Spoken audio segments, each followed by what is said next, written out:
ভগবানের দেওয়া এই দেহকে এই জন্মে ছেড়ে আগামী জন্মে রামদাস भगवान दिव्य पार्षद ब्रह्मा मानस पुत्र रूपे। सब्सक्राइब कीजिए हमारे YouTube चैनल को और साथ ही बेल आइकन को दबाकर ऑल नोटिफिकेशन पे क्लिक कीजिए हमारी वीडियो सबसे पहले देखने के लिए। भागवत महिमा एमन लीलार महिमा যা শ্রবণ করলে পরে জীবের কল্যাণ হয়। তাই এই জীব কল্যাণ করার জন্য উপায় আছে। ভগবানের অনাদি আদি গোবিন্দর মহিমাকে মুক্ত কণ্ঠকে গান করো, মুক্ত কণ্ঠে মানে উদার হয়ে তুলে ভগবানের লীলা বলো, লুকিয়ে না। ভগবানের লীলা শ্রবণ করলে পারে ভক্তের ভিতরে ভক্তি উদয় হবে, অজ্ঞানতা দূর হবে। তাই যখন এইভাবে বলেছে তখন উনি সুন্দর ভাগবত রচনা করেছেন। দিব্য গ্রন্থ 17টি পুরাণ রচনা করার পরে, মহাভারত রচনা করার পরে 18তম পুরাণ শ্রীমদ ভাগবত মহাপুরাণ রচনা করেছে। 18,000 শ্লোকে ব্যাপৃত 18,000 মন্ত্রে, প্রত্যেকটা মন্ত্র স্বরূপে আমার গোবিন্দ বিরাজমান। কারণ যদি কোনো মন্ত্রতন্ত্র কিছু জানা না থাকে, ভাগবত বা গীতার কোনো মন্ত্র মানে এই শ্লোকগুলো বলে যদি পূজা অর্চন করে তাহলে তার পূজা সম্পূর্ণরূপে দোষ শূন্য হয়ে যায়, তার পূজা সফল হয়ে যায়। ভগবানের নিজে বলেছে। তাই বেদব্যাস যখন এই রচনা করেছে তো বলছে এই ভাগবত কি বলবে, বলে তোমার পুত্র সুখদেব। বলে আর মানুষ পাওনি? সুখদেব যে জন্ম গ্রহণ করে আমি প্রজন্ম মনুপেতম প্রেতম দৈপায়ন বিরহকার তারাইয়া চলে, মানে জন্ম নেওয়ার সঙ্গে সঙ্গে যে হেঁটে চলে গেছে পিছনে পিতা ব্যাসদেব বলছে আমি পুত্র পুত্র বলে ডেকেছি, এই একবারও ডাক শুনে সারা দেয়নি। আর সে আসবে আমার এই ভাগবত শুনতে, এই ভাগবত বলতে। বলে হ্যাঁ আসবে, ভগবানের লীলা মহিমাই এমন তোমাকে তোমার কাছে ছুটে চলে আসবে। তাহলে সুখদেবকে সেদিন বলেছিলাম যে পরে বলে 1 নম্বরে বসে, তাহলে সুখদেবের পূর্ব চরিত্রটা একটু বলে যাই। সুখদেব হলেন আমার রাধারানীর প্রিয় ভক্ত। রাধারানীর ধামে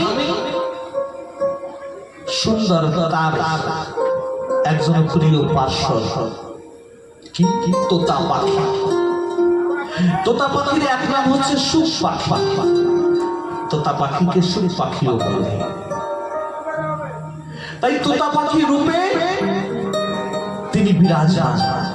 তাই তোতা পাখিকে যা শেখানো হয় সে কিন্তু তাই শেখে, যা বলা হয় সে তাই শেখে। আছে না টিয়া পাখিকে যা শেখানো হয় বলে হরে কৃষ্ণ, বলে হরে কৃষ্ণ, রাম রাম, যা বলা হবে তাই বলে, শেখে। নিজের থেকে উপরে আলাদা কিছু বলতে পারে। আবার টিয়া পাখির আর একটা গুণ আছে, যার যেমন সুর তেমন সুরেও বলতে পারে, এমনও টিয়া পাখি আছে। টিয়া পাখিকে আমার রাধারানী কৃষ্ণ নাম গোবিন্দ নাম ভালোবাসে তো, তাই টিয়া পাখিকে কৃষ্ণ কৃষ্ণ কৃষ্ণ এই নামগুলো শিখিয়েছে। কৃষ্ণর মহিমাকে বলেছে, কৃষ্ণর লীলাকে বলেছে। মুখে তো কৃষ্ণ কৃষ্ণ বলে। একদিন গোবিন্দ রাধারানীর সঙ্গে দেখা করার জন্য এসেছে। ওই তোতা পাখি বলছে কৃষ্ণ কৃষ্ণ কৃষ্ণ, রাধারানী বলছে কৃষ্ণ কৃষ্ণ, বলছে ভালো কথা, আমার প্রভু এসেছে প্রণাম কর। তোতা পাখি কিছু প্রণাম করলো না। বলে কি, কাকে প্রণাম করবো? আমার মালিক তো তুমি, তুমি তো আমার সব কিছু। বলে তুই জানিস না যার নাম বলিস সে কি? বলে সে কি? বলে যে নামটি তোর মুখে বললি সেই নামটির মহিমাও তুই জানিস না। বলে আমার মহিমা দিয়ে দরকার কি, তুমি আমাকে মুখস্থ করিয়েছ, আমি বলি মুখে। বলে যা মূর্খ, যার নাম মুখস্থ করলি তার মহিমাই চাইবে না। তোর যদি বুঝতে হয়, জানতে হয়, তাহলে যা তুই ধরাধামে যা, তাহলে তার লীলা মহিমা তুই জানতে পারবি। যা, তোকে আমি পাঠিয়ে দিলাম। তাই ওই সুখ পাখি কি করেছে? মর্তধামে রাধারানী পাঠিয়েছে। মর্তধামে এসে একটা টিয়ে পাখির মানে তোতা পাখির ডিম্বর মধ্যে প্রবেশ করেছে। একদিন ভোলেনাথ মানে শিব ঠাকুর গার্হস্থ ধর্ম কেমন করে করতে হয় সেটাকে শিখিয়েছে। আমার ভোলেনাথ শিব ঠাকুর শিখিয়েছে।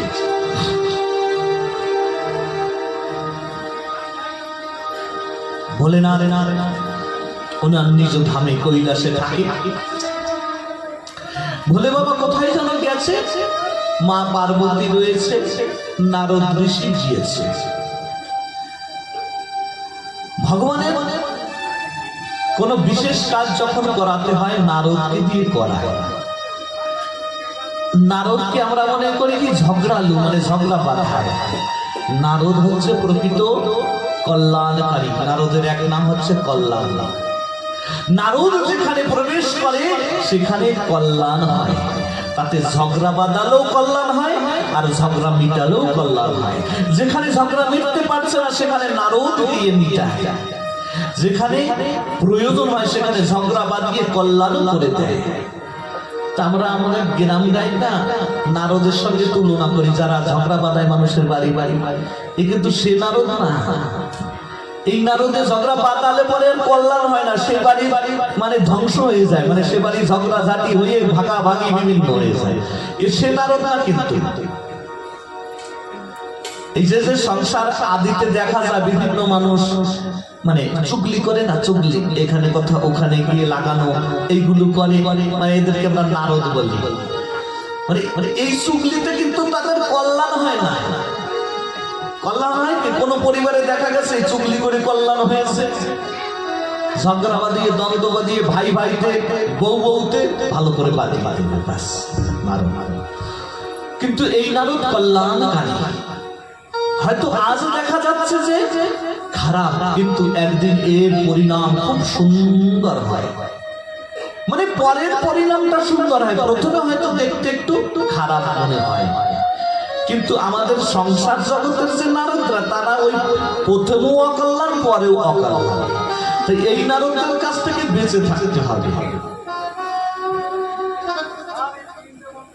নিষ্ঠ হবে কারদের সঙ্গে যে নারদে দ্বন্দ্ব মিশিয়ে সবাইকে মিলিয়ে মিশিয়ে রাখতে পারে জগতে বিশেষ বিশেষ মানুষ যারা, তাদের সঙ্গে। তার নারদ কি করেছে? ভোলেনাথের বাড়িতে গেছে,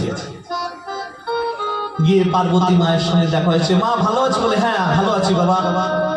নারদ আবার পার্বতীর গুরুদেব, নারদকে আবার পার্বতী গুরুদেব মানে। তাই ওনাকে সুন্দর বসিয়ে চরণ জল টল করে টোরে সবকিছু করা টোরা করে কি খবর নারদ গুরুদেব কতদিন পরে এসেছে, কি ব্যাপার দেবশ্রী?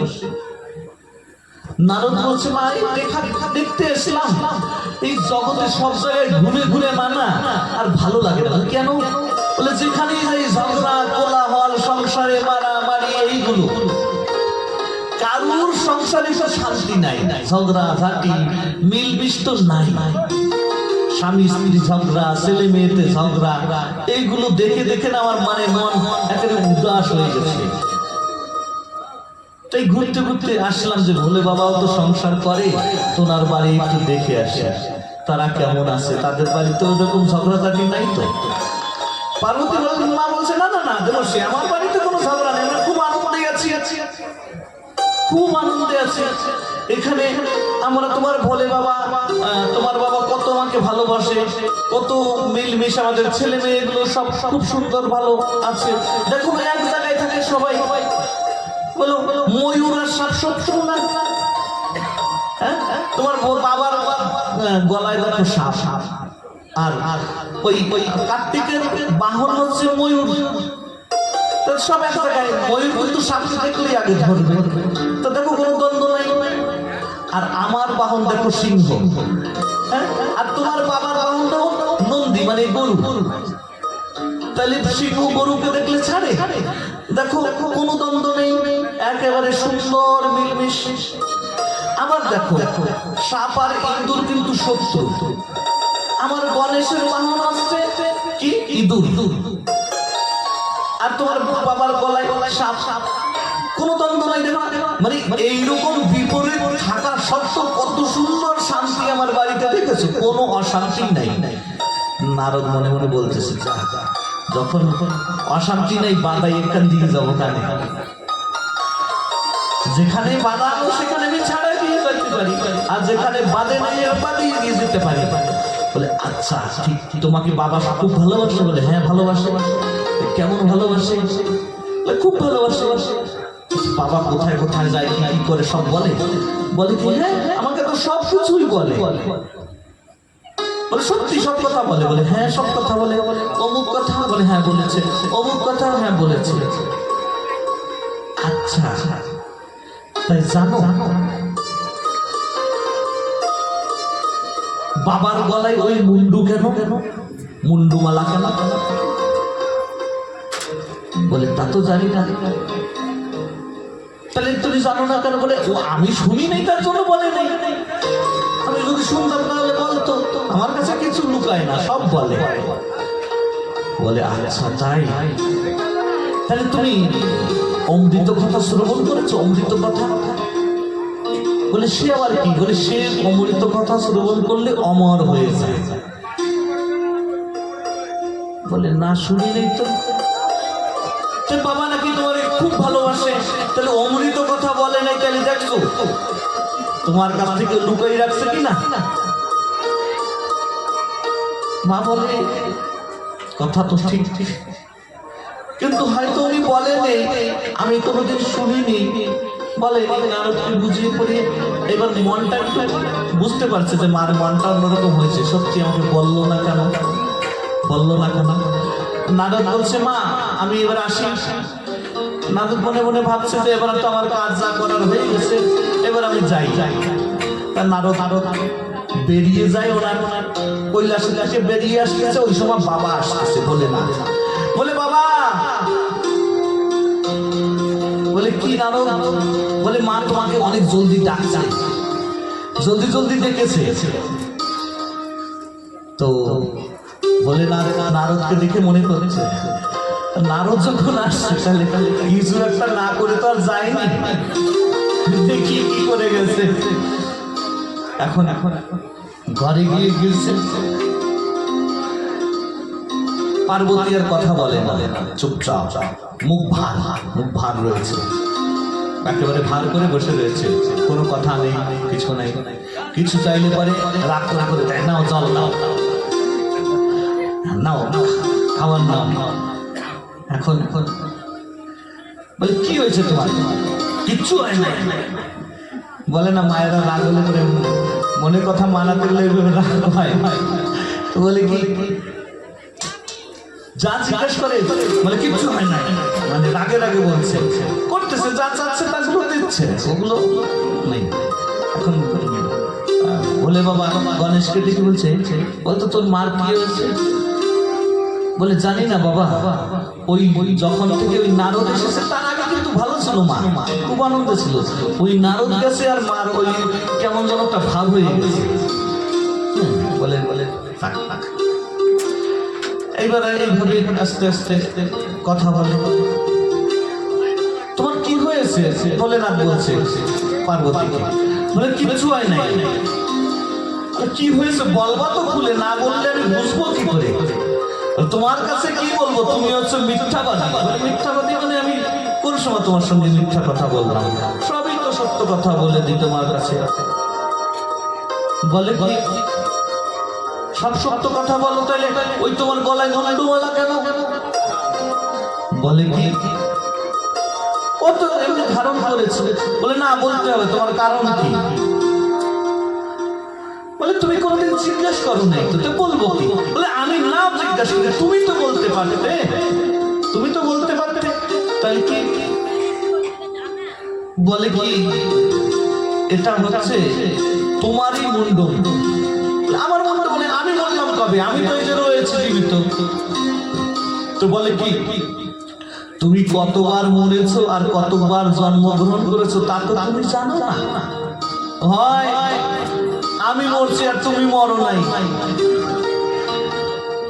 আমি বারবার মরছি আর তুমি মরো নাই। বলে হ্যাঁ। বলে তুমি যতবার মরেছো, যতবার দেহ ত্যাগ করেছো, সেই দেহের মুন্ডকে নিয়ে আমি মালা বানিয়ে নিয়েছি। বলে তুমি মরেছো, আমি মরেছি, তুমি মরো নি, হয় নাকি? বলে হ্যাঁ হয়েছে। বলে কিভাবে হয়েছে তাহলে এটা সম্ভব? বলে শোনো, আমি মরি নাই, আমি অমর। বলে তুমি অমর আর আমি মরি, ব্যাপার? বলে কি যে আমি অমৃত কথা শ্রবণ করেছি, অমৃত কথা পান করেছি। অমৃত পান করলে কি হয়? অমৃত কথা পান করলে জীব অমর হয়ে যায়। তাহলে তুমি আমাকে এতদিন বলনি কেন? এত বড় ছলনা আমার সঙ্গে, তুমি একা একা অমৃত কথা পান করে তুমি অমর হয়ে গেছো আর আমি বারবার মরি। আমারও পান করাতে হবে, আমাকে। তো ভোলেনাথ বলছে এই পান করা বড় কঠিন জায়গা, সবকিছু সুন্দর হওয়া দরকার। বলে কেন? বলে অন্য কেউ শুনলে হবে না, একাকি শোনাতে হবে। বলে ঠিক আছে, তাও শুনবো। তাহলে চলো অনন্য, একা কেউ নাই, সেইখানে যাবো। তো এই কৈলাসের এক জায়গায় কোনো গাছপালা কিছু নাই, এমন একটা জায়গা, ওখানে গিয়ে দুজন বসেছে। ভোলেনাথ বলছে পার্বতীকে, পার্বতী তুমি একটু ঘুরে দেখে আসো, কোন জায়গায় কোনো জীব জন্তু কিছু নেই তো? মানে কিছু থাকলে হবে না, কোনো জীব থাকলে হবে না। তা ঘুরতে ঘুরতে দেখে কি একটা গাছে একটা পাখির বাসা, পাখির বাসায় একটা ডিম রয়েছে। ডিম বলে এটা তো ডিম, এটা তো জন্ম হয় নাই, এ আর কি শুনবে এই কথা? একটা ডিম্ব রয়েছে তো শুনতে পারবে না, তার জন্য উনি ওটাকে আর ধ্যান দেয়নি পার্বতী। তো বলেছে কিচ্ছু নাই। বলে বর্ষা। বলে শিব ভোলেনাথ বলেছে ঠিক আছে, শোনো, আমার কিন্তু কথা বলার একটা নিয়ম আছে। বলে কি? রাধে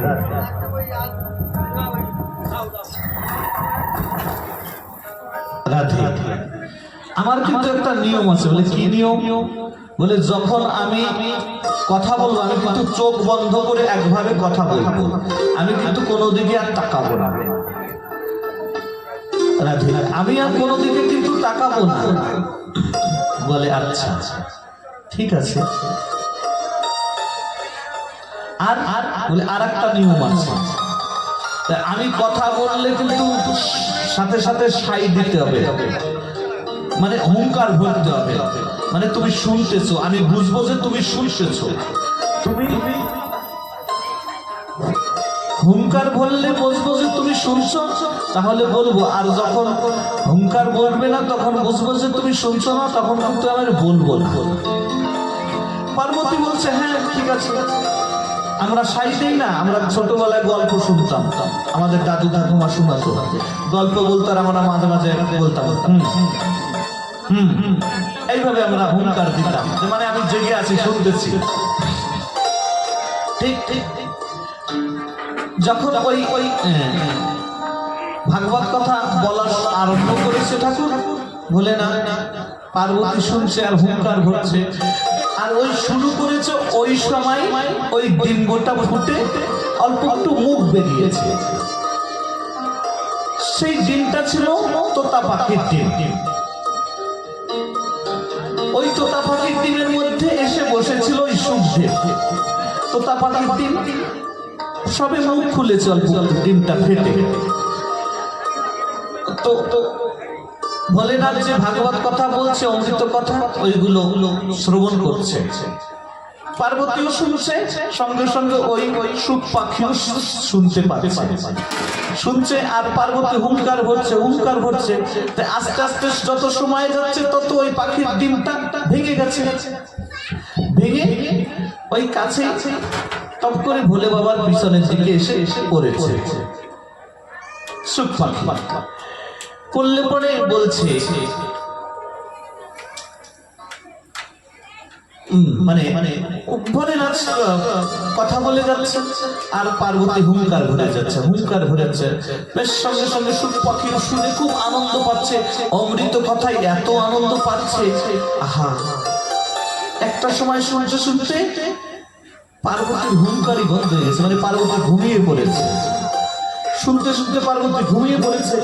এখন সুখ পাখি দেখলো, এখন যদি হুঙ্কারি বন্ধ হয়ে যায় তাহলে তো এই অমৃত কথা শুনতে পারবো না।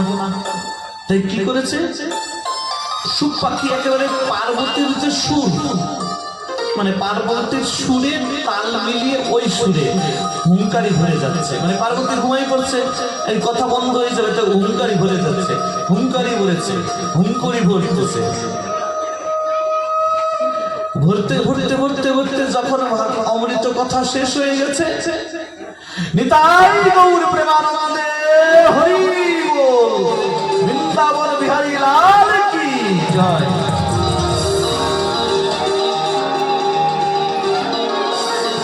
যেই এইভাবে বৃন্দাবন বিহারী লাল কি জয় বলে যেই ধ্বনি দিয়েছে, মানে বলে না জোর করে ধ্বনি দিয়েছে, ধ্বনি দেওয়ার সময় একটু জোরছে দেখতো, তাই তো ধ্বনি দিয়েছে, সেই পার্বতীর ঘুম খুলে গেছে। হ্যাঁ, ঘুম খুলে বলছে, বলো প্রভু এরপরে। পার্বতী বলতেছে যে বলো প্রভু এরপরে। ভোলেনাথ বলতেছে এরপরে। অমৃত কথা শেষ হয়ে গেছে, ধ্বনি দিলাম, এখন বলে এরপরে, মানেটা কি কথা শোনে নাই নাকি? মানে কথা শেষ হয়ে গেছে, তারপরে যদি কেউ ঘুম থেকে উঠে বলে বলো এরপরে বলো, কেমন লাগে? বলে না, বলে ব্যাপারটা হলো কি, বলে তুমি অমৃত কথা সব শুনেছো? বলে হ্যাঁ শুনেছিলাম, তো এক সময় একটু ঘুম এসে গেছিল। বলে কোন পর্যন্ত শুনেছো? বলে ওই কথা পর্যন্ত শুনেছিলাম। ওই কথা তো সব কবে গেছে, তাহলে এরপরে তাহলে হুঙ্কারি বললো কিনা? তোমার তালে তালে হুঙ্কার মারলো কে? এত সময় তোমার শরীর তো হুঙ্কারি বললে, তুমি হুঙ্কারি মারলে, আমি তো ঘুমাই পড়ছি, তো হুঙ্কারি মারলাম কি করে? বলে দেখো তো পাশে কি আছে। পাশে তাকিয়ে দেখি কি ওই সুখ পাখি, তোতা পাখি। ভোলে বাবা বুঝতে পেরেছে যে এই তোতা পাখি এই অমৃত কথা শুনেছে। এবার ভোলেনাথ বলছে, যারা তোকে আমি দেখছি, হ্যাঁ তুই আমার অমৃত কথা চুরি করে শুনেছিস?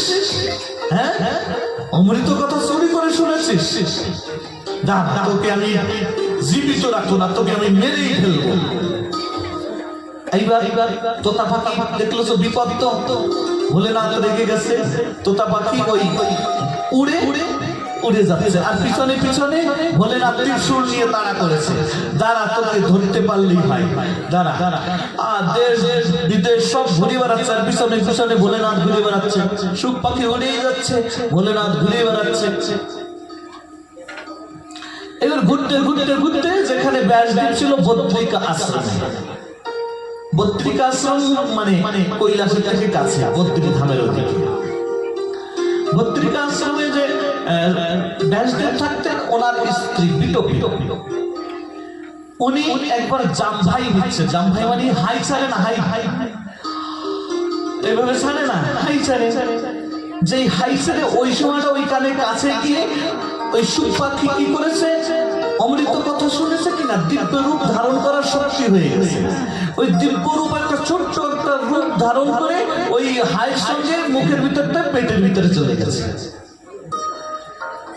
এবার মাতৃ জঠরে দিয়ে বসে রয়েছে সুখদেব মানে ব্যাসদেবের স্ত্রী ঘর বসে রয়েছে। ভোলেনাথ গিয়ে বলছে, ভোলেনাথকে দেখে ব্যাসদেব নমস্কার করেছে, পূজা অর্চনা করেছে, তার আশ্রমে এসেছে। ভোলেনাথ পূজা অর্চনা করার পরে বলছে ঠাকুর এখানে কি ব্যাপার? বলে ওই একটা চোর এসেছে, তো চুরি করে এসে ওই তোমার স্ত্রীর উদরে চলে গেছে ভিতরে, ওকে আমি মারবো, এখন মারতে পারছি না। একজনকে মারতে গিয়ে তো আরেকজনকে মারা যায় না। এটা নারী হত্যা পাপ লাগবে কিনা? ওকে মারা যাবে না, নারী হত্যা পাপ লাগবে, তার জন্য ওকে মারা যাবে না। তো কি করা যায় তাহলে? তো কি করা যাবে? বলে কি শুনেছে? কি সুখদেব ব্যাসদেব জিজ্ঞেস করেছে। সুখদেব ভোলেনাথ বলছে ও আমার অমৃত কথা শ্রবণ করেছে। বলে অমৃত কথা শ্রবণ করলে কি হয়?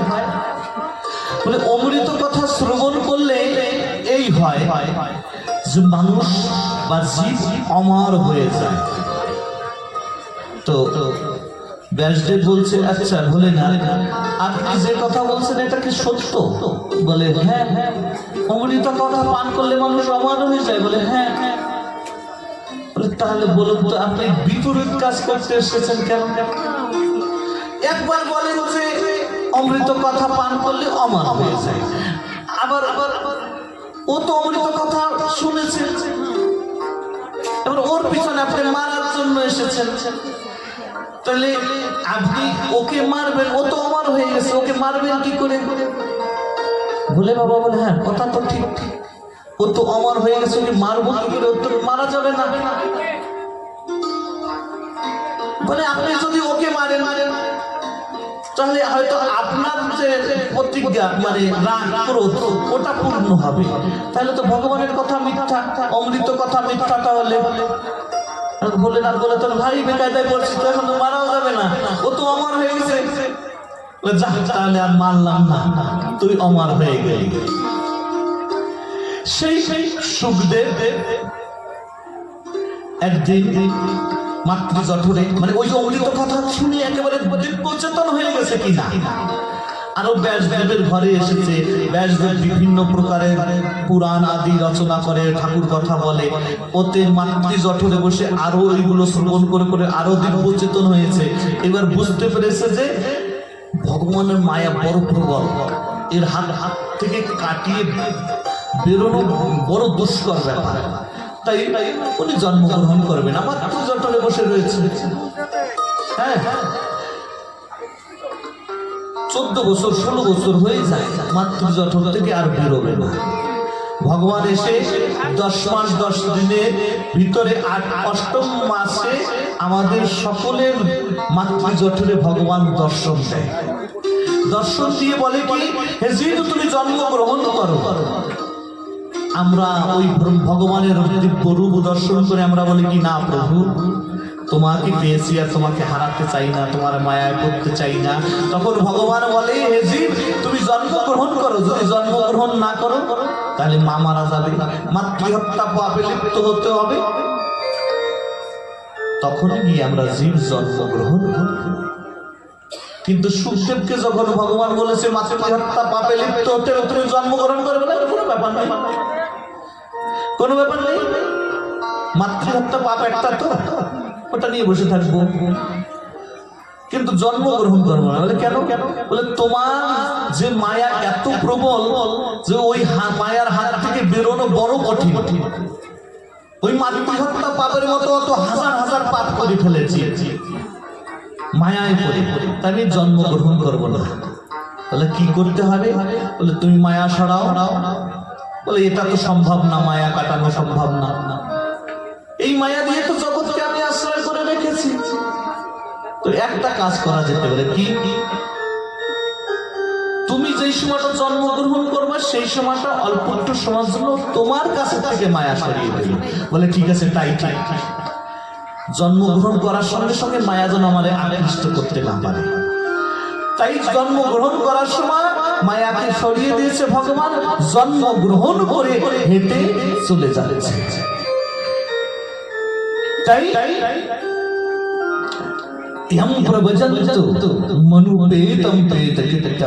হেঁটে চলে গেছে। সেই সুখদেব ব্যাসদেব বলছে যে আর মানুষ খুঁজে পাও নাই, যাকে এত পিছনের থেকে ডাকলাম, বারবার পিছনের থেকে ডেকেছে, ব্যাসদেব পিছনের দিকে ফিরেও তাকায় নেই, কথাও বলে কে তুমি, চিনি না। এর আগের কথা আমি আগে একদিন বলেছিলাম, এজন্য আগের কথা মানে মানে সুখদেবের অন্য কথা বলবো না যেটা বলেছে। এরপরে সেই মানুষ কি আবার ফিরে আসবে বলে, হ্যাঁ ভগবানের মহিমা লীলা এইরকমই, ছুটে চলে আসবে। তখন গিয়ে ভগবানের সেই লীলা মহিমা ব্যাসদেব তার শিষ্যদেরকে কণ্ঠস্থ করিয়ে দেয়, মুখস্থ করিয়ে দেয়। মুখস্থ করিয়ে দেওয়ার পরে ওইগুলো জঙ্গলে বনে বনে কীর্তন করে, ওইগুলো শুনে ওই ভগবানের লীলা মহিমার প্রভাবে সুখদেব ওখান থেকে ছুটে এসে ব্যাসদেবের চরণে পড়ে যায়। যে পিতার দিকে ফিরে তাকালো না, ভগবানের লীলা মহিমা এমন প্রবল যে তাকে টেনে নিয়ে এসেছে। ভাগবত শিক্ষা অর্জন করেছে, ভাগবত গুরুমুখী, ভাগবত মনমুখী নয়, গুরুমুখী। সুখদেব প্রথম শ্রবণ করেছিল জন্মের পূর্বে, সুখ পাখি রূপে শ্রবণ করেছিল ভোলেনাথের মুখে, আর জন্মগ্রহণ করার পরে পিতা ব্যাসদেবের মুখে শ্রবণ করে ক্লাস করে শিখেছিল। এর জন্য আমরা যখন ভাগবত বলি বা শ্রবণ করি, বিশেষ করে যারা বক্তা, আমরা ভাগবত বক্তৃতা যারা দেই, তাদের বড় সাবধান ভাবে ভাগবত বলার প্রয়োজন। অর্থকে অনর্থ বললে হবে না, অর্থ যা বলছে তাই বলতে হবে, অন্য অর্থ বললে হবে না। অনেক অনেক বক্তা আছে যারা ওই ভাগবতের থেকে দূরে সরে গিয়ে অন্য কথা বলে, না, ওটা নেই, ওটা নেই। সবকিছু সংসার নিয়ে বোঝানো যায় না ভাগবতকে। এ তো কিছু কিছু কথা একটু উপসর্গ স্বরূপে মানে উদাহরণ স্বরূপে বোঝানোর জন্য প্রয়োজন হয়। সংসার দিয়ে ভাগবতকে বোঝা যায় না, তবুও যেটাকে দেখেছি ওটাকে দিয়ে বোঝাতে হয়, বক্তারা সেইভাবে বোঝায়। কিন্তু যে আমি সেটাকে ছেড়ে দিয়ে আর এক কথা বললাম না, তাহলে কিন্তু ভাগবতের অবমাননা করা হয়। আর যারা এইটুকু বলে তারা মনমুখী শিখেছে, তাদের গুরু তেমন গুরুদেব নেই। গুরু করা মানে ভাগবতের গুরু একজনের হাত থেকে ভাগবত নিলাম আর গুরু হয়ে গেল না, সে আমার গুরু হতে পারে যে ভাগবত হাতে দিয়েছে। ভাগবত গুরুদেবের মুখ থেকে শুনে প্রকৃত ব্যাখ্যা জেনে তারপরে বলতে হবে। আর যদি প্রকৃত ব্যাখ্যা না করা হয় তাহলে সমাজে কল্যাণের জায়গায় অকল্যাণ হয়ে যাবে। মানে যা মূল ব্যাখ্যা যা বলতে চাচ্ছে ভাগবত, ওটাকে ছেড়ে যদি অন্য কথা বলা হয় তাহলে ওটার দ্বারা অকল্যাণ হবে। এর জন্য গুরুমুখী হয়ে শ্রবণ করতে হয়, শিখতে হয়। এই বড় বড় বক্তারা যারা টিভিতে কথা বলে না, তারা কিন্তু ভাগবত অধ্যয়ন করে ক্লাস বাকায়দা করে ওখানে তারপরে তারা ভাগবত বলে। এর জন্য তাদের ভাগবতের একটা মধুরতা আলাদা হয়। আর আমরা পড়ি, শব্দের অর্থ, শাস্ত্রের শব্দের অর্থ একরকম না, লেখা একরকম, ওর অর্থ আর এক রকম হয়। এই সেই আর এক রকমটা নিজের ভাবে বোঝা যায় না, গুরু মুখে বোঝা যায়। এই জন্য কোনো চেতন মানুষ তারা তার কাছ থেকে ভাগবত শ্রবণ করলেও কিন্তু অকল্যাণ হয়। তবে যখন পাওয়া যায় না কাউকে, তখন আমাদের সঙ্গত করতে হবে। কারোর কাছ থেকে আমরা শ্রবণ করবো, শুনবো, ভালো কথা, কিন্তু যারা বক্তা তাদের বিশেষ ভাবা উচিত। অনেক অনেক জায়গায় শুনি, আমি কিছু বলি না, আমিও তো বুঝি না, কিন্তু তখন মনে একটা কেমন যেন হাত লেগে যায় যে এই কথাটা তো ভাগবতে বলেনি, এই কথাটা বলতে চাচ্ছে না, এই জায়গাটা চলে গেল আর এক জায়গায় কথা বলছে, এইখানে চলে গেছে বলরামপুরেও যায়। বড় বড় কথাবাচকরা বলরামপুরেও চলে যায়, কিন্তু ওইটাকে ধরে নিয়ে ওটাকে বুঝানোর জন্য চলে যায়, আবার ফিরে আসে। কিন্তু ওইটাকে সাইডে দিয়ে আর একটাই গেলে হবে এইরকম। তাই এই ভাগবত কথার মহিমা এইরকম। আমাদের যদি প্রকৃত অর্থ না জানা হয়, ইন্দ্রিয় আরো প্রবল হয়ে যেতে পারে, বেগবান হয়ে যেতে পারে। ইন্দ্রকে সংযম করার জন্যই আমাদের এই ভাগবত কথা শ্রবণ করা। এই মাধ্যমে আমরা গুরুদেবকে চিনতে পারবো, গুরুদেবের স্বরূপকে চিনতে পারবো। যারা গুরু করেনি তারা গুরু চেনার পথ পাবে, আমাদের মনটাকে ঠাকুরের চরণে নিয়োগ করার সুযোগ পাবে।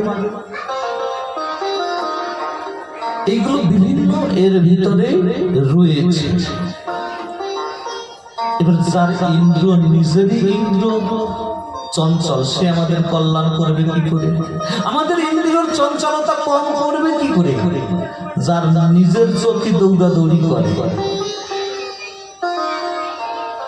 যার নিজের মন বাজে চিন্তা করে না, যার নিজের লালসা যায়নি, কামনা যায়নি, সে কল্যাণ করবে কি করে? এর জন্য যারা গুরুবর্গ, যারা সাধক পুরুষ, যারা বক্তা, তাদের কিন্তু একেবারে পবিত্র হওয়া দরকার। নিজের স্ত্রী ব্যতীত অন্য রমণীর চিন্তা করাও অসতী হয়ে যায়। যেমন সতীরা অসতী হয়, তেমন পুরুষেরও সতীত্ব চলে যায়। খালি নারীর বেলা না, উভয়ের বেলা। এইগুলোকে বলে ব্যভিচার। এইগুলো দেশের ভিতরে নেই। অনেক অনেক গুরু আছে। আমি এখন এসে কলকাতায় গিয়েছিলাম, বাংলায়, জলপাইগুড়ির দিকটায়, শিলিগুড়ির ওই দিকটায়। একজন ভক্ত বলছে, তাকে একজন বলছে যে এই তোর গুরুদেবকে তোর দেহ দিয়েছিস? দেহ দিয়েছিস মানে মানে তাদের চিন্তাধারা অন্যরকম। দেহ দেওয়া মানে গুরুদেবকে দেহ দিয়ে দিতে হবে, তার মানে সেই দেহটাকে দিয়ে তারা তার নিজের মনের লালসা পূর্ণ করবে, তার জন্য নয়। যে গুরুদেবের নিজের লালসাই যায় না, সে ভক্তের লালসা কম করবে কি করে? তার জন্য মহাপ্রভু একটা কথা বলেছে, নিজে আচরি ধর্ম জীবকে শিখায়। নিজেকে আচরণ করে জীবকে শিখাতে হবে। দেহ যখন গুরুদেব করে, তখন নিজের দেহ, মন, প্রাণ সকল গুরুদেবের চরণে অর্পণ করতে হয়, আর ভক্তরা করে দেয়। কোন উদ্দেশ্যে? হে গুরুদেব, তোমার চরণে আমার ইন্দ্রিয় বর্গ সকল কিছু সমর্পিত করে দিলাম। তুমি এমন ভাবে আমার ইন্দ্রিয়কে চালনা করো যার দ্বারা আমার মঙ্গল হয়, আমার জীবনটা উন্নত হয়, আমার জীবনটা ভগবতমুখী হয়, ভগবত চরণমুখী হয়, এবং এই মায়াময় জগতের বারবার আসা যাওয়ার হাত থেকে যেন বেরিয়ে যেতে পারি। সেই উদ্দেশ্যে তো দেয় আমাদের দেহ, মন সব গুরুদেবের চরণে কিসের জন্য অর্পণ করা? এর জন্য, আমাদের জীবনটাকে সুন্দর করার জন্য, ব্যভিচার করার জন্য নয়। ব্যভিচার করার জন্য যদি করা হয়, তাহলে সেই গুরুদেবের দ্বারা আত্ম উন্নতি হওয়া সম্ভব নয়, নয়, নয়, নয়, সম্ভবই না।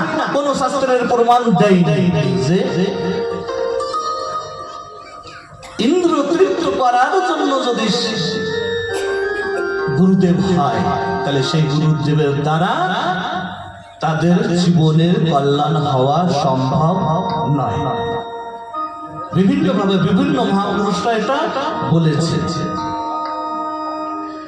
যারা অবচেতন মনে গুরু সেজেছেন, সেই গুরু ত্যাগ করে, মানে এইসব গুরু যারা নিজের ইন্দ্র তৃপ্তি করার চেষ্টা করে, সেই গুরুদেবকে ত্যাগ করা একেবারে বিধানে আছে, নিয়মে আছে। ঠাকুর সচ্চিদানন্দ পরমহংস দেবের একটা চটি গ্রন্থ আছে, কারুর লাগলে নিতে পারবেন। বিভিন্ন মহাপুরুষেরা বাণী বলেছে। বিবেকানন্দ, রামকৃষ্ণ ঠাকুর, হরিচাঁদ ঠাকুর, গুরুচাঁদ ঠাকুর, বা বিভিন্ন মহাপুরুষরা, অনুকূল ঠাকুর, এরকম অনেক অনেক মহাপুরুষরা বাণী দিয়েছে। বাণীগুলোর ভিতরে বড় রহস্য রয়েছে। এরকম বাণী, এটা ঠাকুর নীলকান্ত গোস্বামী বা ওনাদের মহাপুরুষদের বাণী। এই একটা কথা বলেছে, এই চৈতন্য গুরু লাভ করলেই জীবনের মঙ্গল। অবচেতন মনে যারা গুরু সেজেছেন, সেই গুরু ত্যাগ করে চৈতন্য গুরু লাভ করা বিধে। অবচেতন মানে যারা চেতন হয় নাই, যারা নিজের ইন্দ্রকে বশে করতে পারে নাই, যারা নিজেরাই ভগবানের সঙ্গে জোড়ে নাই, তাকে বলে অবচেতন। এই মনে যারা গুরু সেজেছেন, বহিরঙ্গ বেশ নিয়ে, চুল দাড়ি রাখলেই সাধু হওয়া যায় না, সাধনা চাই। খুব চুল রাখলাম, লম্বা লম্বা দাড়ি রাখলাম, বহিরঙ্গ বেশে, এখানে বলেছে বহিরঙ্গ বেশে সুসজ্জিত হলে, সুসজ্জিত হয়ে ধর্মের বড়ি আওড়ালেই সদ্গুরু বা চৈতন্য গুরু হওয়া যায়। মানে এই গেরুয়া পড়লাম, কিছু বস্ত্র আদি করলাম, চুল দাড়ি রাখলাম, তিলক লাগালাম, তাই বলে কেউ চৈতন্য গুরু বা সদ্গুরু হয় না। সেজন্য সাধনা করতে হবে, তাহলেই চৈতন্য গুরু হওয়া যাবে। তার মানে যে এগুলো পড়া যাবে না তা না, বহিরঙ্গ বেশেরও প্রয়োজন আছে। যেমন ধরেন আমি গেরুয়া পরেছি, পরে একটা মদের দোকানে আমি যেতে পারবো না, পারবো যেতে, বাতা লাগবে না, মানুষের দেখলে কেমন ভাববে। একটা মাছের দোকানে যেতে পারবো না, দেখলে কেমন ভাববে মানুষে। তাহলে এই যে আস্তে আস্তে ওইখানে আমাকে যেতে বাধা দিচ্ছে, মানে যাওয়া হবে না। সাদা পোশাক পরে, ধুতি গেঞ্জি পরে একটা সরল ভাব লাভ করতে হয়, মানে এগুলো আমাদের সহযোগী।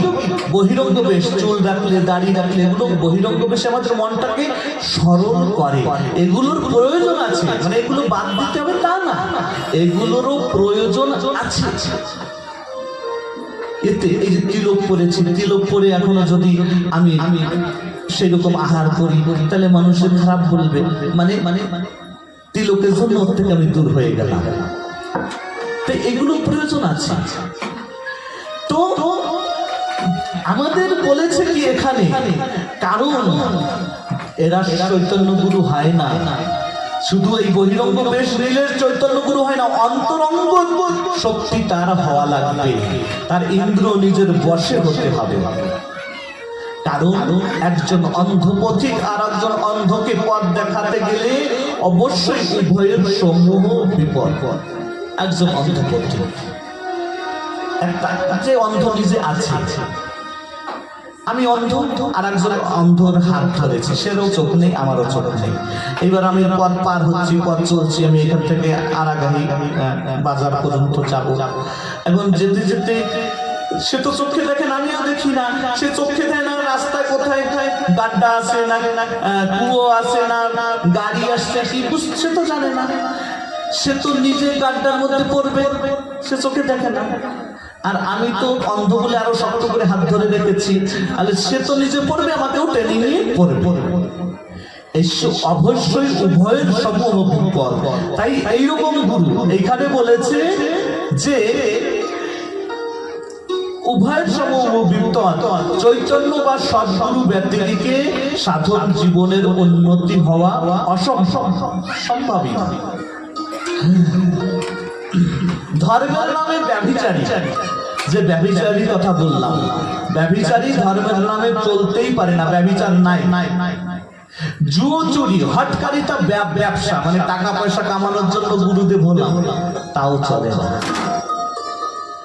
হ্যাঁ, গুরুদেবকে দেওয়া যায়, দিতে হয়, সে ধর্ম কাজে লাগায়, আমাদের ধনটা ধর্ম কাজে লাগিয়ে ধনটাকে শুদ্ধ করে, ধনটার দ্বারা আমাদের জীবনের মঙ্গল হয়।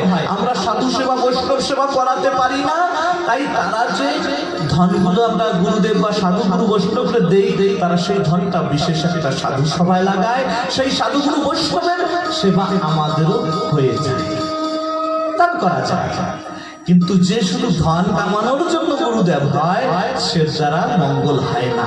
এর জন্য কি বলেছে, অবচেতন মনে যারা গুরু সেজেছেন, সেই গুরু ত্যাগ করে চৈতন্য গুরু লাভ করা বিধেয়।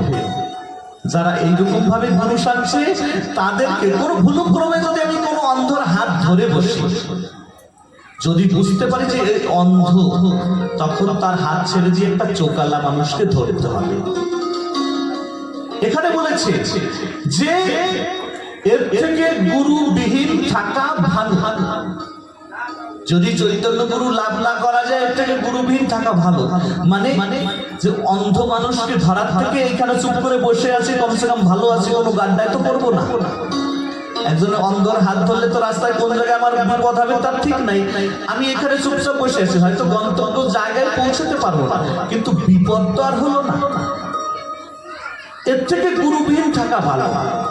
আর বলেছে যে যারা এমন গুরু সেই গুরু ত্যাগ করে চৈতন্য গুরু লাভ করা যায়, কিন্তু চৈতন্য গুরু লাভ না করা মানে ত্যাগ করা মানে নরকের অভিযান। চৈতন্য গুরু জানা হরিচাঁদ ঠাকুর, সত্যানন্দ পরমহংসদেব, রামকৃষ্ণ পরমহংসদেব, এইরকম বিভিন্ন অনেক অনেক মহাপুরুষ আছে। সবাই নাম তো আর আমি জানি না, তো মহাপুরুষ অনেকেই আছে।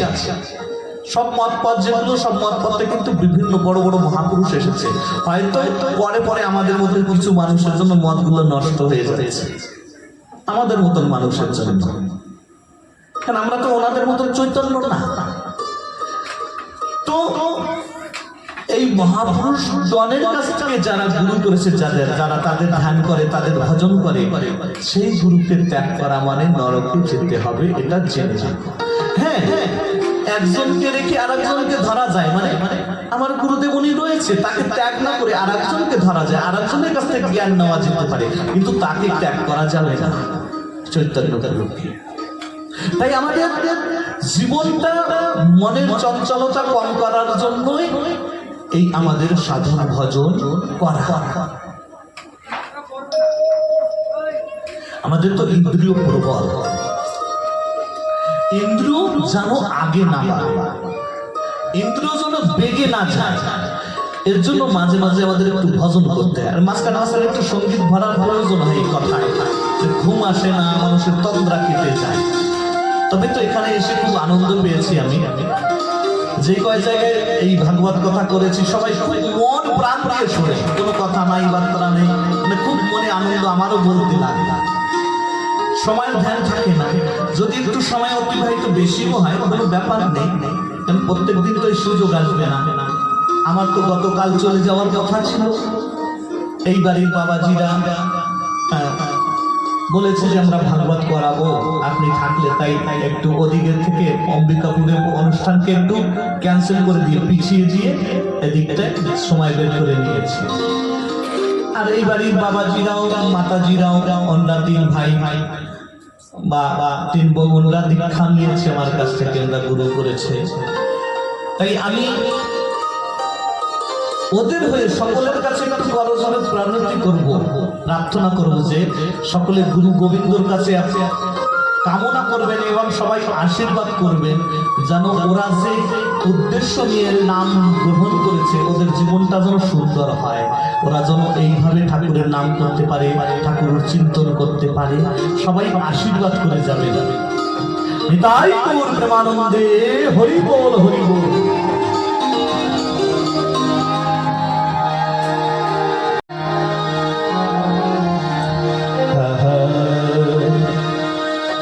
তাই মাঝে মাঝে আমাদের গোবিন্দর চিন্তন করতে হবে, কিভাবে আমাদের মন যেন চঞ্চল না হয়ে যায়।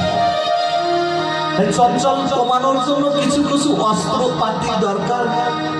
যদি ঘোড়ার গাড়িতে ওঠে লাগাম টানতে হয়, গাড়ি থামাতে লাগাম টানতে হয় না, এদিক ওদিক গেলে পরে তাকে আবার একটু আঘাত করতে হয়। তাদের হাতে রশির দড়ি থাকে, সেই দিয়ে তারা আবার লাগাম টানে। তা আমাদের নামরূপী লাগাম টানতে হবে, ভগবানের চিন্তন রূপী লাগাম টানতে হবে, তাহলে আমাদের চিত্ত শুদ্ধ পবিত্র হবে। তাই কি গান করতে হবে? ওনার গান, গীত উসি কা হে जो गाना जानता है, गीत उसी का है जो गाना जानता है, और ये जिंदगी उसी का है जो जीना जानता है। এই জিন্দগি মানে আমাদের জীবনটা তারই সুন্দর সুন্দর, যে জীবনটাকে সুন্দরভাবে যাপন করতে জানে, মানে জিনা জানতা হয়, যে জীবন কিভাবে চলতে হয় সেই নিয়ম জানে, তাদেরই জীবন যাপন করা সফল। गीत उसी का है, गीत उसी का है जो गाना जानता है। সেই গাইতে পারে, যে গাইতে পারে গানকে, সে ছাড়া অন্য মানুষ গাইতে পারবে না। তাই তার ওই গানটা তার মুখে ভালো লাগে।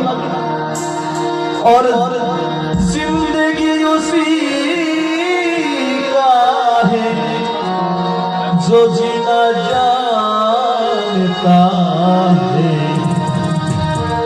और परमात्मा किसका है? मुझे একটু হিন্দি বলা যাবে? বুঝবেন তো সবাই? হিন্দি গানের মধ্যে হিন্দিতে বললে একটু আনন্দ লাগে। परमात्मा का, परमात्मा परम पिता परमेश्वर তার, যে তাকে ধরতে জানে, পেতে জানে, আর যে পেতে জানে না সে তার হবে কি করে? যে তাকে পেতে পারে, পেতে জানে, পাওয়ার পদ্ধতি জানে, তাহলে পরমাত্মা তারই হয়। বড় বড় ঋষিরা, সাধুরা, মহাত্মারা তাকে ধরেছে, বন্ধক বানিয়ে নিয়েছে, যে তাকে ছাড়তে পারেনি, ছেড়ে যেতে পারেনি। রাজা বলির বাড়িতে বান্ধা পড়ে গেছে ভগবান, এমন বাধা পড়েছে, মানে ভগবানকে সকল কিছু দিয়ে দিয়েছে, রাজ্য, ধন, সম্পদ সব দিয়ে দিয়েছে, সব। তিন পদে বলি রাজার সকল কিছু নিয়ে নিয়েছে, মানে দুই পদে ভূতল পৃথিবী সকল কিছু দুই পদে নিয়ে নিয়েছে। তৃতীয় পদ বলছে রাজা বলি, আমার তৃতীয় পদ কোথায় রাখি? তুমি সংকল্প করেছো 3 পদ ভূমি দিবে আমারে। বলি রাজা বলছে কি ভগবান বলেন তো, ধন বড় কি ধনী বড়? বলে ধনী বড়, ধনীর কাছেই তো ধন থাকে, তাই না? ধনী বড়। বলছে প্রভু তাহলে তো আপনি এতক্ষণে আমার ধন মেপেছেন, ধনীকে তো মাপেননি। ধনী আমি রয়েছি, আমার মস্তকের উপরে তৃতীয় পদ রেখে আমাকেও তোমার করে নাও। তাই গৌর প্রেমানন্দে হরি বল, হরি বল, হরি বল। ভগবান বাধা পড়ে গেছে ভক্তের ভক্তির কাছে, যে নিজেকে তার করে দিয়েছে। ভগবান বলছে যা বলি তোর জানি, তোর ভক্তিতে আমি সন্তুষ্ট হইলাম। এই ধন সম্পদ যা কিছু পেয়েছি সকল কিছু আমি তোকেই দিলাম, আমার সম্পদকে তুই রক্ষাকর্তা হয়ে রক্ষা করিস, তোর না কিন্তু আমার। বল তুই কি চাস? তুই যা চাইবি আজ আমি তোকে তাই দেব। ভগবানকে বলছে প্রভু যদি কিছু দিতে হয় তোমাকে দাও, তুমি আমার এই রাজ্যের দ্বারে দাঁড়ি হয়ে দাঁড়াবে, এই রাজ্যের দাঁড়ি হয়ে দাঁড়াবে, মানে পাহারাদার। আমি যখন আমি রাজ্যের থেকে বাইরে যাব তখনও যেন তোমার ওই মুখ খালি দর্শন করে বাইরে আমি রাজ্য শাসন করতে যেতে পারি।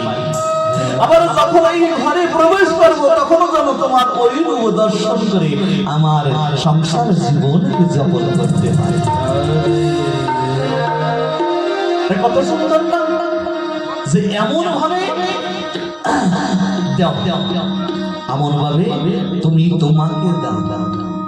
ভগবান কথা দিয়েছে, মাথা পড়ে গেছে, বলে যা তোকে আমি দিলাম। এবার ভগবান দাঁড়িয়ে রয়েছে। মা লক্ষ্মী সেই ক্ষীরদ সাগরে বসে একাকী কান্না করছে। নারদ গিয়েছে, বলে মা কি হয়েছে? বলে কি ওই বলি আমার প্রভুকে বন্ধক বানিয়ে নিয়েছে। বলে বন্ধক বানিয়েছে কোথায়? উনি তো নিজের ইচ্ছে স্বেচ্ছায় দাঁড়িয়ে রয়েছে। বলে স্বেচ্ছায় তো, তোর ভক্তির কাছে তো বাধা পড়ে গেছে না, ভক্তির কাছে বাধা পড়ে গেছে। বলে ওনাকে না আনলে তো শূন্য জগৎ চলাবে কে? জগৎ কর্তা ওনার দ্বারে দাঁড়িয়ে রয়েছে। বলছে মা একটা উপায় আছে। বলে কি? তুমি এই যে সামনে পূর্ণিমা আসছে, এই পূর্ণিমাতে একটা সুতা নিয়ে যাও, ওই বলির হাতে বেঁধে দাও। এই পূর্ণিমাতে যদি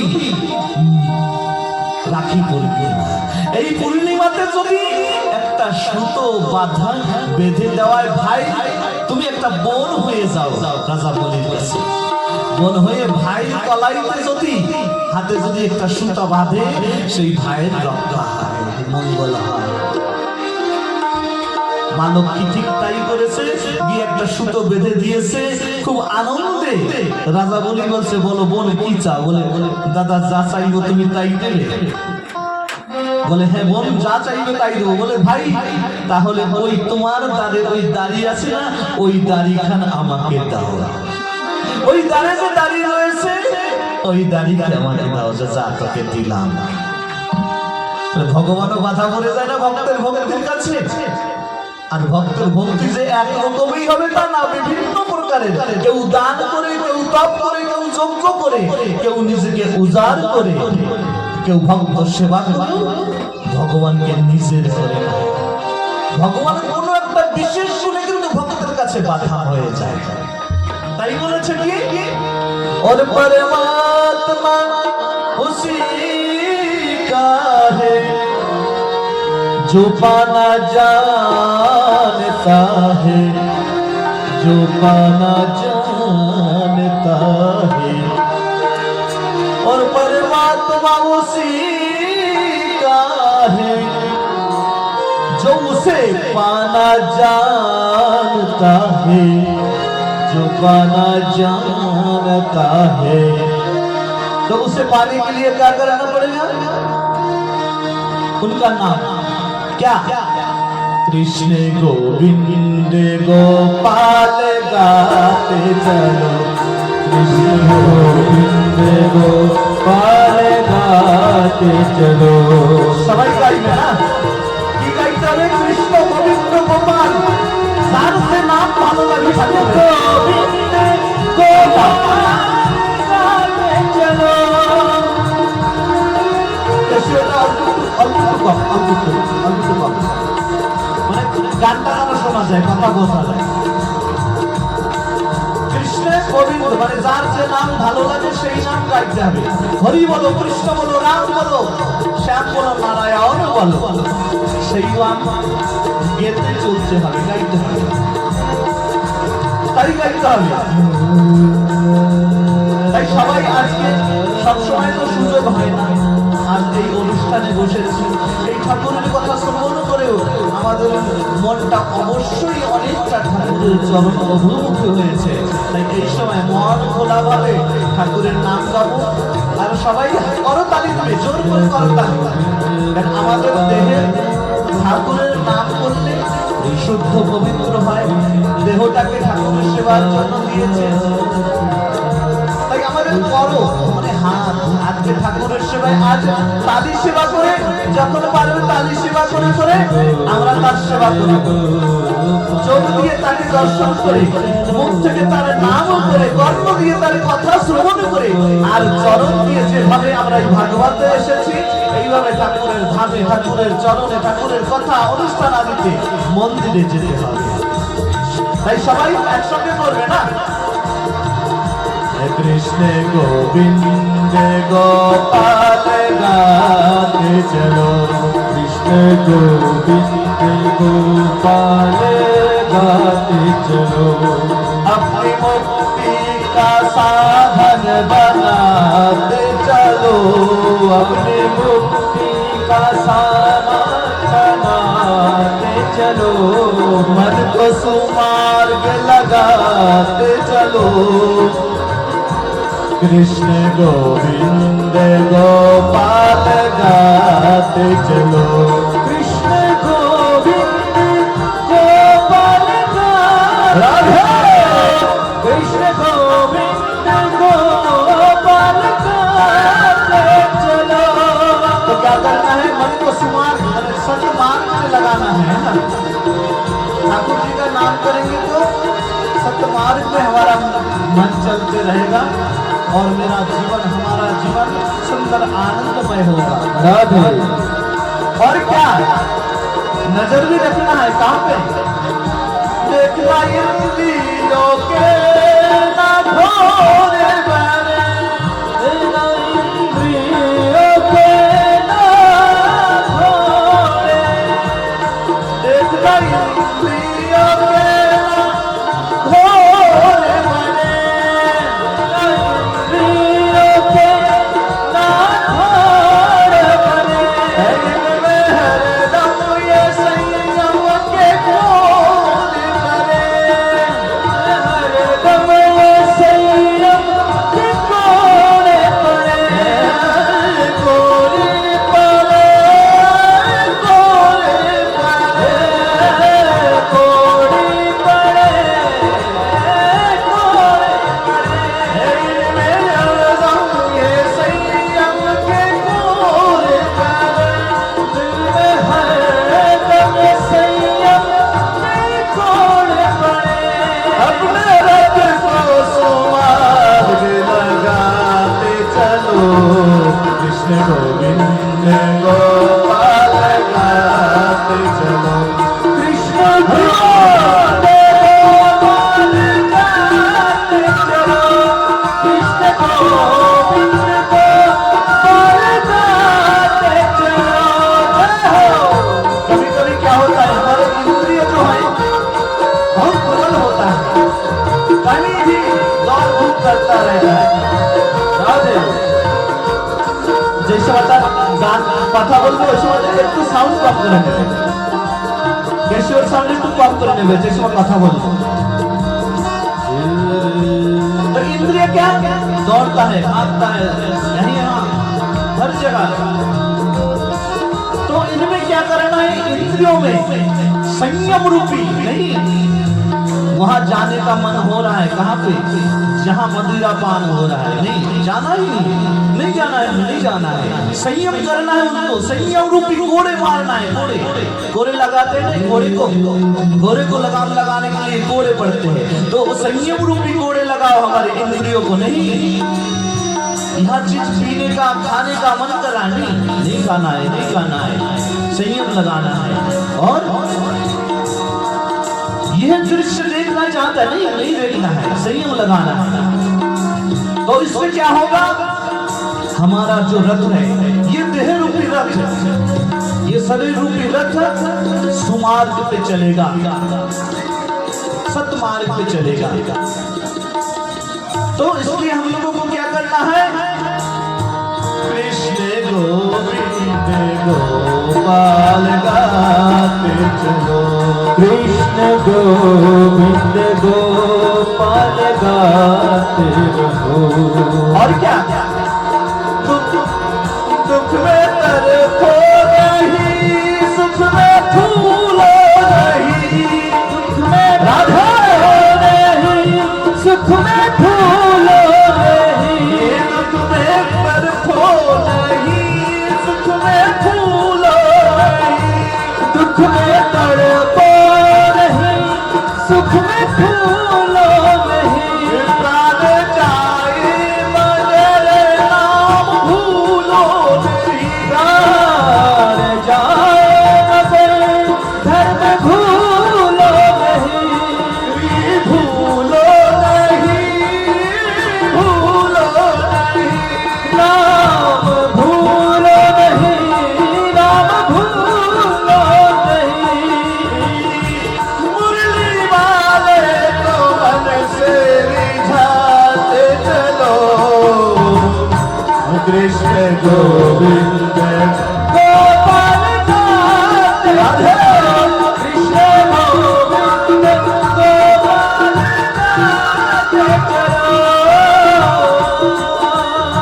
दुख में बहुत दुख आता है ना, कभी कभी पहाड़ जैसा दुख आ जाता है, तो दुख में तड़पो नहीं, और सुख में ऐसा भूलो नहीं कि हमें बहुत सुख आ गया है, बहुत आनंद हो रहा है, सुख में भूलना नहीं है, उसमें भी संयम बरतना है। नहीं, ये हमारा पूर्व जन्मों का कर्मों के फल हमें मिल रहा है, या मेरे ठाकुर जी का, मेरे गुरुदेव का कृपा हमारे ऊपर वर्षण हो रहा है, इसलिए मुझे वो मिल रहा है, फूलना नहीं है। और सुख में फूल के दूसरे को हम इंसान नहीं समझते हैं ना, ऐसा भी नहीं करना है। हाँ, सभी इंसान हैं दुनिया में, कोई भी हो, कोई छोटे नहीं है, कोई बड़े नहीं है, सभी में है मेरा आत्मा विराजमान है और मेरा परमात्मा भी हर देह में विराजमान है। तो सुख में फूलना नहीं है और दुख आए तो टूटना नहीं है। नाम हमेशा चलना है, प्राण चला जाए कोई बात नहीं, और तो अच्छा है। प्राण जाते समय हमारे ठाकुर जी का नाम मुख में रहेगा तो बहुत अच्छा आनंद की बात है कि हम ठाकुर जी का चरण लाभ कर पाएंगे। तो क्या करना है?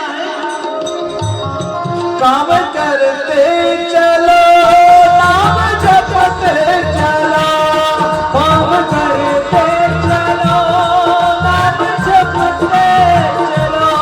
वही बात आ गया ना, काम करना है हमें, जो भी काम करो नाम जपते चलो, जो नाम जिसको अच्छा लगे जपते रहो ठाकुर जी का नाम,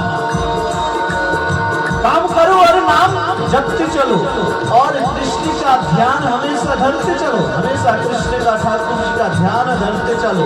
तो इससे क्या होगा? काम की वासना जो है ना वो मिट जाएगी। काम मतलब कामना, जो कुछ भी लालसा हमारा है वो अपने आप दूर होता रहेगा। तो इसलिए क्या करना है? काम करते चलो, नाम जपते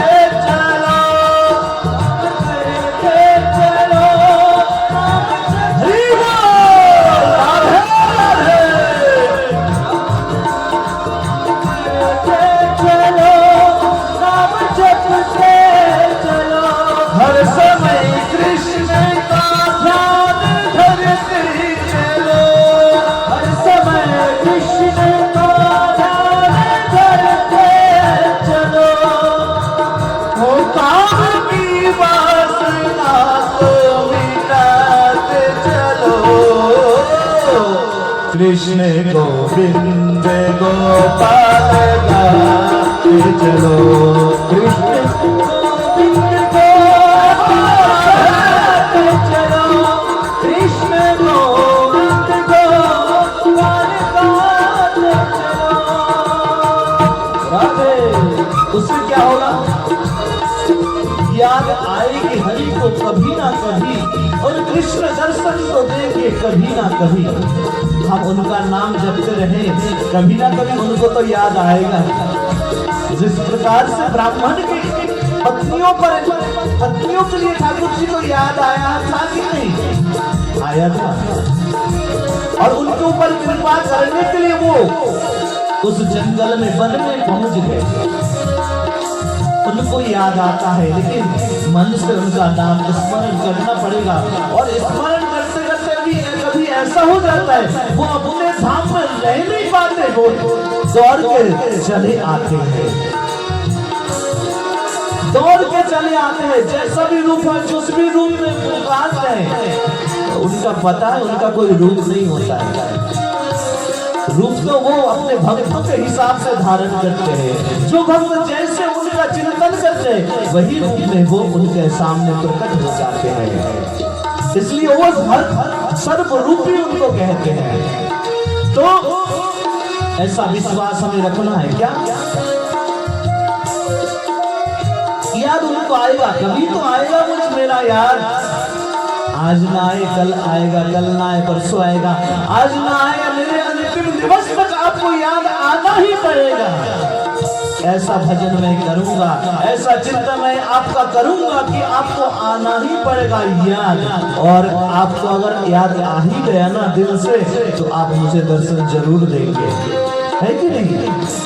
तो इसलिए क्या करना है? याद आएगी हरि को कभी ना कभी, याद आएगी हरि को कभी ना कभी, याद आएगी हरि को कभी ना कभी, याद आएगी हरि को कभी ना कभी। कृष्ण दर्शन तो देंगे कभी ना कभी, कृष्ण दर्शन तो देंगे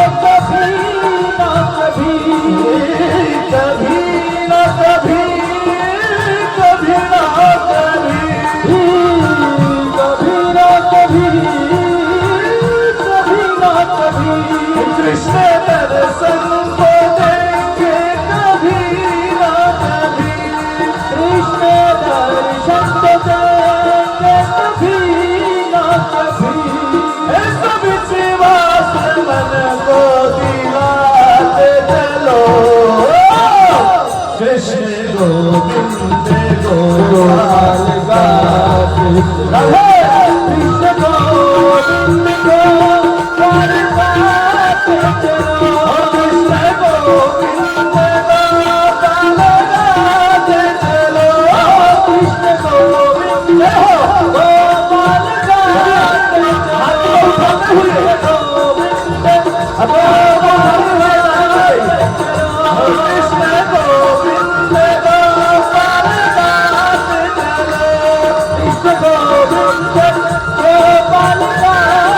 চলো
জয় শ্রী রাধে। এইভাবে আমাদের ঠাকুরের চিন্তনে সকল সময় লেগে থাকতে হবে। তাই ঠাকুর কোনো কাজ হয় দিতে বলেনি, নাম শুধু স্মরণে রাখতে বলেছে।